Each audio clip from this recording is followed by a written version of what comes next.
നമ്മൾ പോകുന്ന വഴിക്ക് റോഡ് സൈഡിലാണ് നമുക്ക് ഇതുണ്ടോ. എനിക്ക് ഈ ട്രിപ്പിൽ തന്നെ ഏറ്റവും ഇഷ്ടപ്പെട്ട കാഴ്ചകളിൽ ഒരെണ്ണമാണ് ഒരു കൂട്ടം മാനുകൾ റോഡ് ക്രോസ് ചെയ്യുന്നത്. അതിന്റെ സ്ട്രെങ്ത് ആണ് ഈ കാണിക്കുന്നത് കേട്ടോ, വൈൽഡ് ഡോഗ്സിന്റെ സ്ട്രെങ്ത്. ശരിക്കും ചുറ്റും കാട് നടുക്കുള്ള ഒരു സ്റ്റേ ആണെന്ന് ഞാൻ പറഞ്ഞല്ലോ, അഭയാരണ്യം. ഇതുണ്ട് ഇവിടെ അടുത്ത് നിൽക്കുന്നതിന്റെ കുഞ്ഞു പാല് കുടിക്കുന്നുണ്ട്. നമ്മുടെ ആദ്യത്തെ ഡ്രൈവ് മോയാർ റൂട്ടിലൂടെയാണ് കേട്ടോ. സൂര്യൻ ഉദിച്ചു വരുന്നതേ ഉള്ളൂ. ആനിമൽസ് മാത്രമല്ല, ഒരുപാട് ബേർഡ്സും ഉണ്ട് കേട്ടോ ഈ റൂട്ടിൽ. ലൈവ് ഹണ്ട് കണ്ടെന്നാ പറഞ്ഞത്. അതായത് ഇതിലെ ഓടിച്ചിട്ട് മാനിനെ പിടിക്കുന്നത് അവർ കണ്ടുവന്ന്. നോക്കി നമ്മൾ പോകുന്ന വഴിയിൽ റോഡ് സൈഡിൽ തന്നെ ആന നിൽക്കുന്നത്. ഇപ്പൊ കൊങ്ങിണിപ്പൂവിന്റെ ഇടയിൽ വൈൽഡ് ഡോഗ് കിടക്കുന്നുണ്ട്. നോക്കി ഇവിടുത്തെ മ്ലാവുകളെ കാണാൻ വേണ്ടിയിട്ട് നല്ല രസമില്ലേ. ആനിമൽസ് ഒക്കെ റോഡ് ക്രോസ് ചെയ്യുന്ന കണ്ടു കഴിഞ്ഞിട്ടുണ്ടെങ്കിൽ അവിടെ വണ്ടി നിർത്തി കൊടുക്കുക.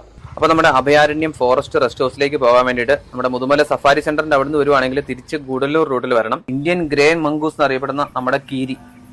മാനുകൾ ക്രോസ് ചെയ്ത് തീർന്നിട്ടില്ല കേട്ടോ, ഇനിയുമുണ്ട് ഒരു ലോഡ് മാനുകൾ. നല്ല കലിപ്പൊരു കൊമ്പനെ. ഗോൾഡൻ ലൈറ്റിൽ മാനുകൾ നിന്ന് തിളങ്ങുന്നത്. ഫോട്ടോ ഡിയറിനെ ഹണ്ട് ചെയ്തിട്ട് കഴിച്ചുകൊണ്ടിരിക്കുക. നമ്മൾ നമ്മുടെ റൂമിൽ വന്ന് ചെക്കിനൊക്കെ ചെയ്ത് കഴിഞ്ഞ് ഒന്ന് ഫ്രഷൊക്കെ ആയിട്ട് നേരെ മസനഗുഡിയിലേക്ക് പോകുന്നു കേട്ടോ.